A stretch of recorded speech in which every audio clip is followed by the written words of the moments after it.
go. Welcome, everybody. Welcome to the post stream for Napoli Milan. The game just ended. Our hearts are still racing. Milan managed to get the win 1-0 over Napoli. A massive, massive win for the rest of the season, really, for all our hopes, for the hopes of a possible Scudetto run. We're going to get into it soon with all of you. I'm just going to give it a few minutes for people to come in as we warm up. Oscar, tell me a little bit about the game, things that you liked. Maybe point out a few players. We'll get into the ratings also a little bit. How do you think that went? I mean, there weren't many positives, to be honest. I don't think Milan were much worse than Napoli. I think Napoli missed the chance to execute against us in the first half. I think they should have gotten a penalty. On Osimhen, I think that was clearer compared to our penalty shout just before that with Benacer running into Koulibaly.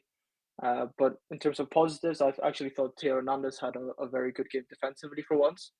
We always talk about his offensive skill set and his sort of lack of defensive responsibilities, but I thought today he executed that part perfectly. He made some big challenges, especially towards the end there against Mertens, where any other game in the season you'd have said, "Ooh, probably would have missed that tackle, would have been a pen."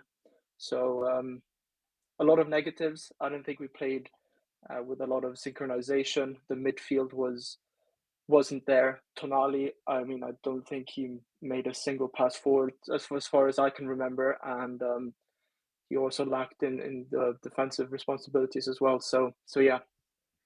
Okay. I agree with a lot of what you say, but I have to say a little bit. We still got the 3 points. You see me a little bit too sad. I think Oh there's yes, of still a course. lot good things to say. I think you're definitely right. There were some things that were imperfect. We started off. I think it was really tough, right? I think from at least from my TV, Naples was going insane. The stadium was on fire. As you said, Tonali struggled. He had a little bit of a different position. I think today was much more of a 4-3-3 when we started. So we saw Tonali play as sort of the lone CDM in front of the defense, while Benacer and Kessie were higher up, also to allow the press to be a little bit higher and not let Fabian Ruiz take the ball. So that was definitely complicated. But we sort of weathered the storm there a little bit.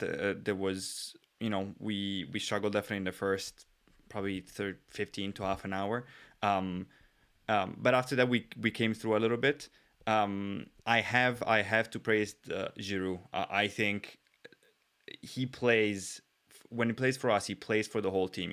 Oftentimes he's in midfield. Oftentimes his back is to goal, and he's just trying to pass it through. And he gets so little service. I don't think he got one cross today. There was one cross that we put in. It was from Calabria, who had a shocking game, and it was a shocking cross that went way wide. And off of a Calabria, clearly he was shooting. He manages to get it in. So I have to praise Olivier Giroud. I'm gonna actually put up some formations and some ratings from a website up in the meantime for our audience as well. We see that Giroud, they gave him a 7.4, fully agreed. I think the low notes, if we continue with that, definitely Calabria I thought was really, really at a rough time. Especially looking how Florenzi played against Inter. I think Calabria could have done a lot better. Tonali, yes, had a rough game. Nothing specifically bad, I think. Just, yeah, kind of invisible, as you said. And KC also was one of the few that maybe struggled with the change of formation. But again, I want to try to keep focus on a positive because we got 3 massive points. A little bit about the two center backs. On this website, I'm showing their audience 7.3 for Kalulu and 7.6 for Tomori. I mean, Kalulu had his hands full. Osimhen is a beast. The man does not stop. I mean, he was diving and fighting a little bit, and I don't like that, of course.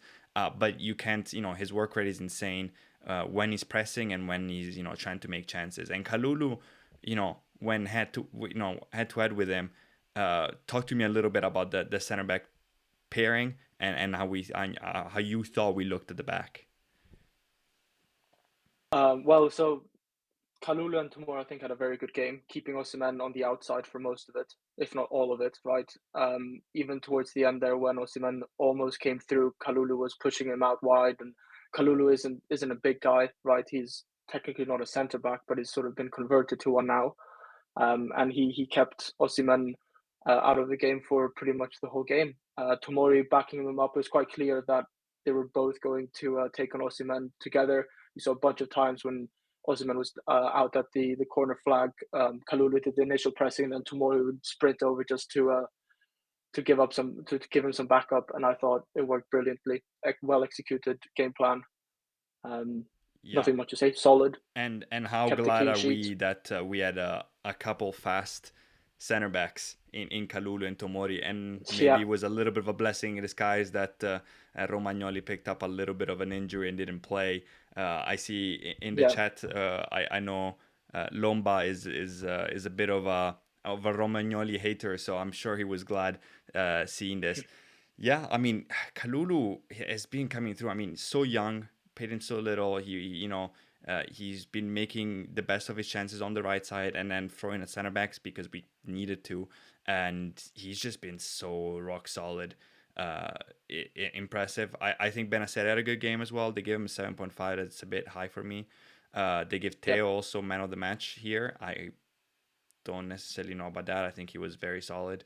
Um, but if we focus a little bit about the whole magnitude of this game, now, obviously we have a very rough stretch at the end of the season. We have a few games that are going to be very hard. I think we have to play Atalanta, Fiorentina, Sassuolo, and a few more. Obviously, Empoli's next, which should be more doable. Um, I see a little bit of sorry, I'll just bring this up. It's not a merited win. I'm seeing in the chat from a first time viewer. First of all, welcome to our streams. Please subscribe. Please follow. Would you say, Oscar, that this was a deserved win, or do you think we managed to walk away with Naples with stolen 3 points? I wouldn't necessarily say stolen because it was quite a jammy goal in the sense that Calabria did mean to shoot. Olivier Giroud, at first I thought it was a simple tap in, but if you look closer to it, it is quite a good finish when it comes to that pace at you. So I don't think it's necessarily a merited win, but at the same time, I think Napoli definitely didn't, well, they didn't penetrate us at the back enough, especially in those first 15 minutes. We weathered the storm, like you said earlier. Uh, so I think if one team was going to win, it was Milan in the end because we managed to hold off the press, and Napoli just didn't execute while we did in the end. So yeah, I mean, totally agreed. First of all, with merited win, I would still like to remind our Napoli viewers that they stole 3 points from us, literally with a terrible referee call the first time. So we'll just leave it there. 21 cryptic saying Roma best team in the world. I'd invite him to check the table because clearly they're not. I'm seeing a lot of haters in the chat saying a penalty not given and 3 fouls not given to Napoli. That's very, very cute. Giroud has a cut this big on his leg right now. You guys should really, really be happy. Teo Hernandez was booked because Osimhen decided to pick up a fight. And that was about it. So, it is what it is. And a quick reminder again, the first leg, the referee literally gifted you 3 points for no reason. So, it is what it is. Take this L, Forza Milan. yeah. I mean, To, I to, don't know to go back to it, yeah, I mean, if you're saying 3 fouls not given to Napoli. If you look at the stats, I think Milan had 15 fouls or something like that. Like that's quite a lot. If you're saying that you should have had 18, okay. I mean, I don't think it would have changed the game much. Penalty not given, I can understand the frustration, but then again, I think you can easily say that Benacer should have also been a penalty yeah, I in today's actually football. Now, I don't necessarily agree with that it should be a penalty because I like the old school type of football, but agreed. I mean, I assume we're talking I've seen about worse. I've we're seen about worse given. the foul on Osimhen where he was on the end with Kalulu and Tomori. I really don't think that's a pen. I don't think that the Benacer one was either. But I really don't think the Osimhen was a pen. I think Orsato. I mean, there were some inconsistent calls, but it really wasn't too bad.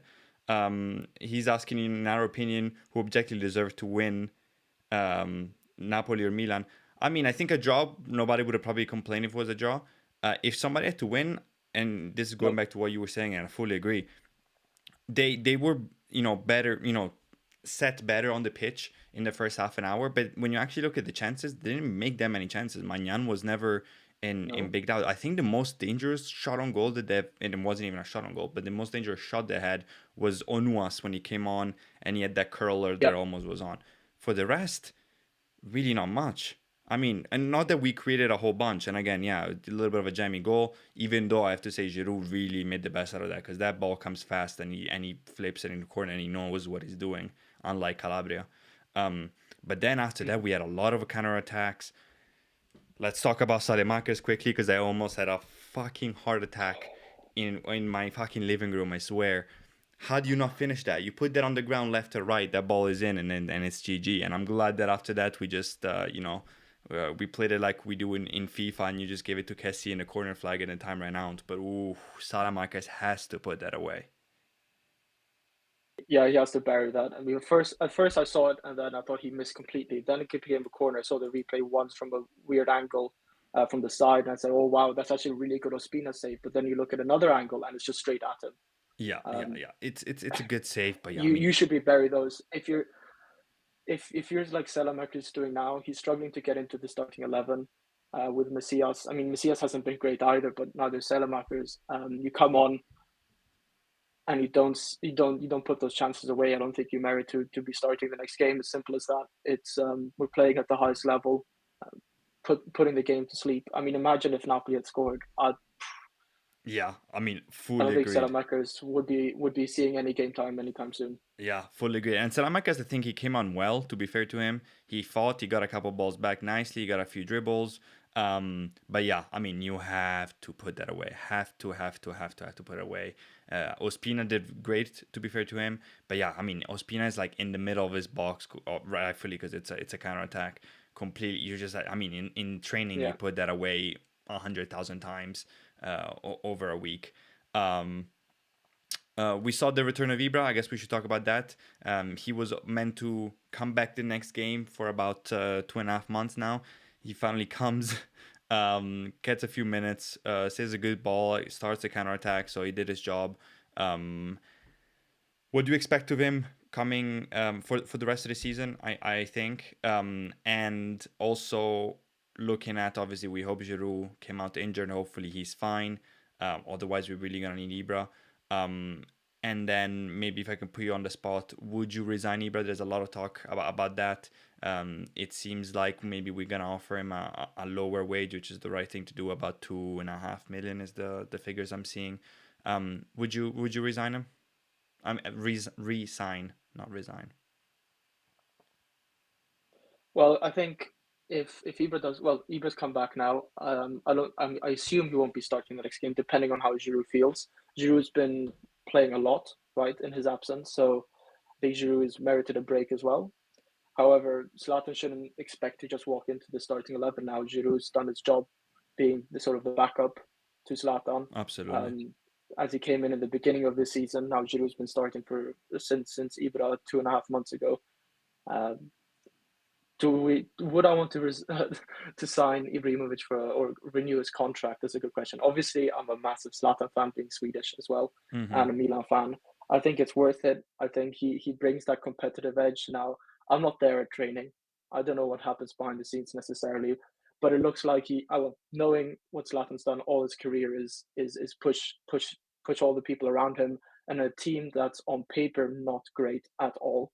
Um, I think we should resign just to have him lead these very young guys and to put that winner mentality into everyone, which he has been doing since the day he got here. Sometimes I think it's silly of him to shout so much on the pitch, but if it keeps people on their toes, then and then leads us to being top of the table, then I think for 2.5 million, it's definitely worth it. Yeah, Now obviously pushing three, maybe four, but that would be a bit too much even. yeah. I mean, agreed. I think the mentality part is something that when he first came, kind of shocked me. I heard a lot about, oh yeah, he's gonna bring that mentality. And I was like, okay, but why does that matter? But we saw the complete flip that he had in the locker room with a lot of younger players as well. If yeah, I mean, I think there's two things that are needs to be set before you actually renew his contract. One, as you said, I think lower wage has to be crucial. If it's 2 million, 2.5 million, then of course, because we can't pay 7 for a player that plays a third of the games. And two, looking into the summer transfer window, is that his starting spot cannot be a given. Cannot be given just because you're Zlatan No, Ibrahimovic. I think we have to and it invest. won't be because he will be injured again. That's also very true. Yeah, he just can't play, especially early in the season when hopefully we have Champions League and stuff like that. When you're playing twice a week, with the World Cup also coming, by the way. Um, yeah, he won't be able to. But yeah, given those two, I think he's so important for the locker room, that I'd happily give him another year, and then or hopefully see him walk away this season with a Scudetto, which leads us into the next question, which is it the right time to get excited? Should we as rational Milan fans say, hey, you know what? All of this is gold. I'm glad we're still smelling the top of the table, but as long as we get top four, we're happy. Obviously, Inter and Napoli are right there. Juventus is coming hard. Atalanta is still there. Or should we say, hey, top of the table, baby, beat Inter, beat Napoli, now we go for the Scudetto? Where do you stand?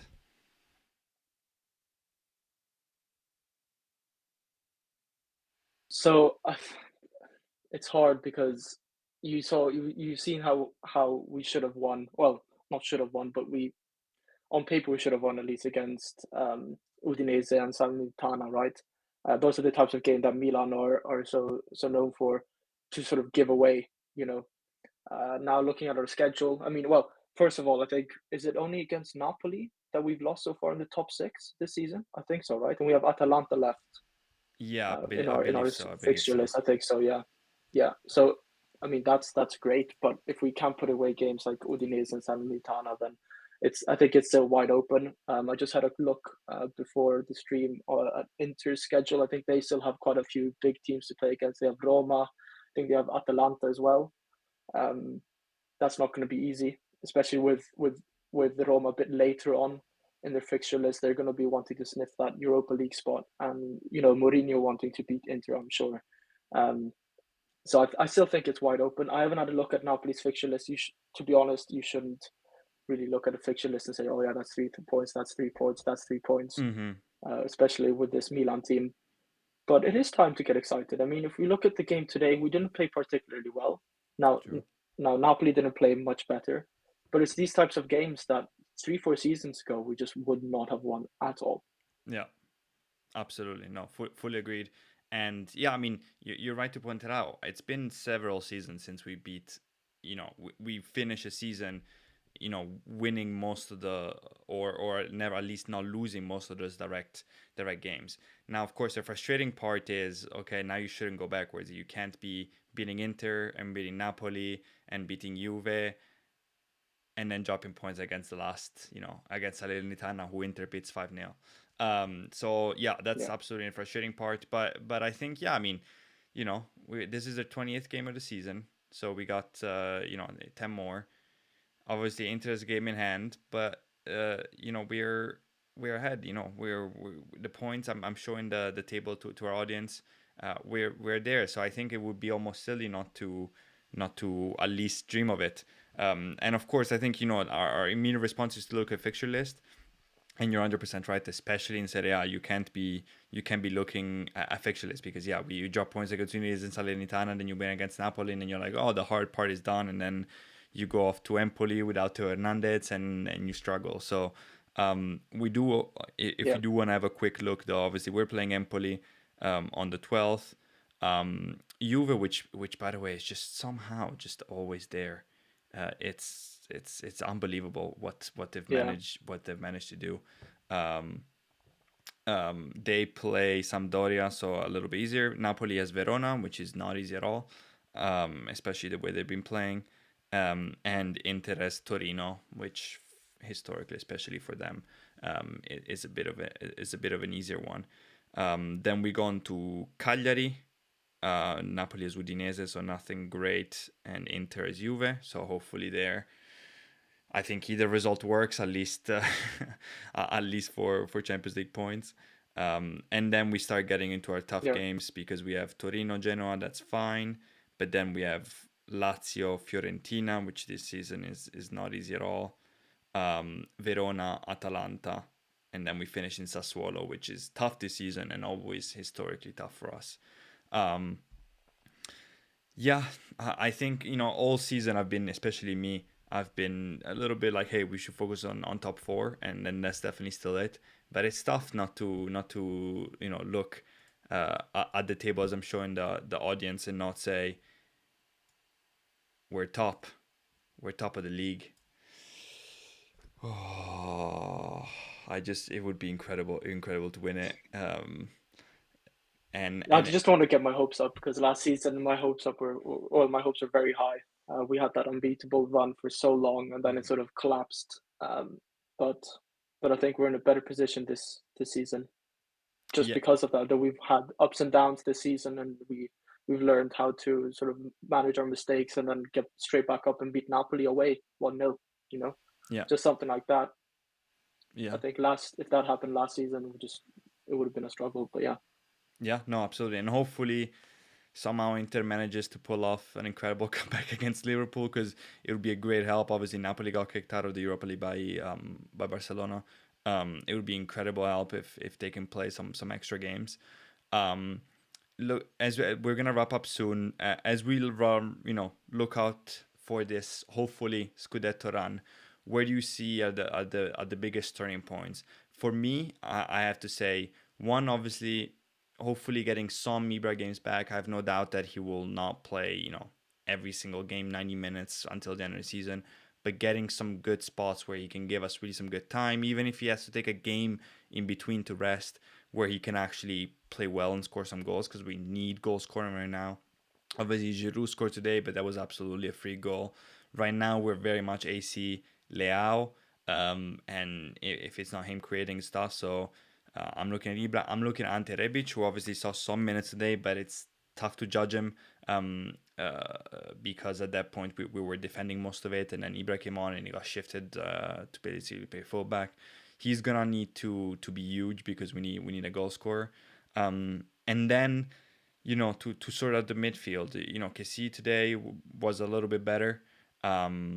I still think Sandro and Benacer, who was good, very good today, are good to go. But that's so important for us. And then sort of the issue that we've had all year is that camp position. Obviously today, because of a more physical game, he decided to go with a more 4-3-3 and drop Diaz. And I don't blame him, to be fair. I'm a big Diaz fan. When he's in form, he can be spectacular and really make us flow. But a lot of times he can disappear and get beaten up. So we need to figure out a temp position. We need someone strong there because that's where we're gonna create most of our chances when they don't come from Leao. Where do you think the most important spots for Milan Scudetto run are? I think like that cam position, obviously we do use that cam position quite a lot in the way that we play. I was discussing this with my housemate when we were watching that it's so hard to put someone in there who A hasn't played there before, and B just doesn't know how to play there at all. Because Kessie, if he's put into that cam position, he's got his back towards goal while he's so used to being a CDM, having the whole pitch in front of him, sort of. Yeah. Um, so it would be great to see Diaz come in some sort of form. And like you said, like you said, I think it was wise of Pioli not to play Diaz in this game because he just would have been run over completely, just due to the physicality of it. Yeah. I mean, I'm Agreed. still struggling to see that right wing because there's nothing happening. Like Selemakers is out of form. Although he did come on, he missed that big chance. But like you said, he did run a lot and he made some important interceptions and tackles. But I mean, Macias isn't really proving himself, to be honest. Um, Yeah. I think today he had a bit of a and rougher and game, especially the beginning. I think in and general it's not too bad. it's a bit, yeah, it's a bit too late to start to start experimenting by perhaps trying Rebic on the Yeah, right or Leao on the right, yeah, because very I true. think it'd be stupid to try to play Leao out of position, and I don't think Pioli will.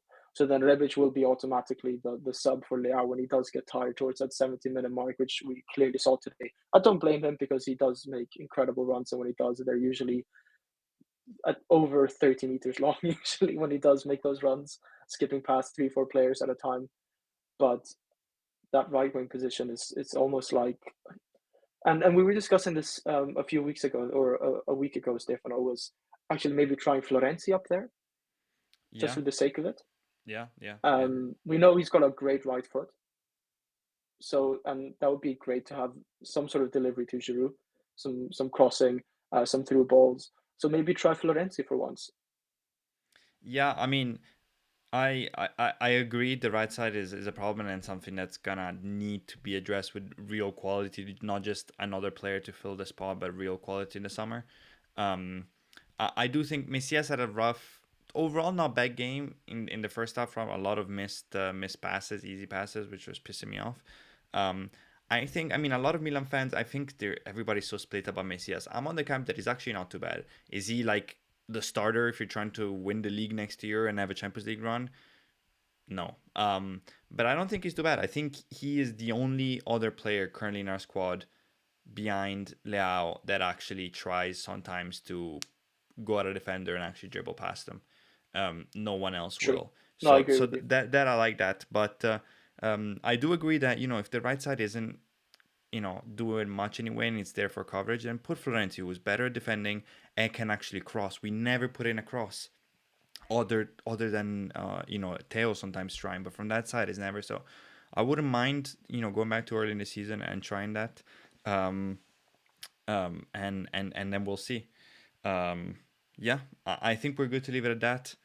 Incredible to walk away from this game with 3 points. It's such a massive boost. Be it 60 points now, Yeah, 2 points ahead of Inter, of course, they have a game in hand.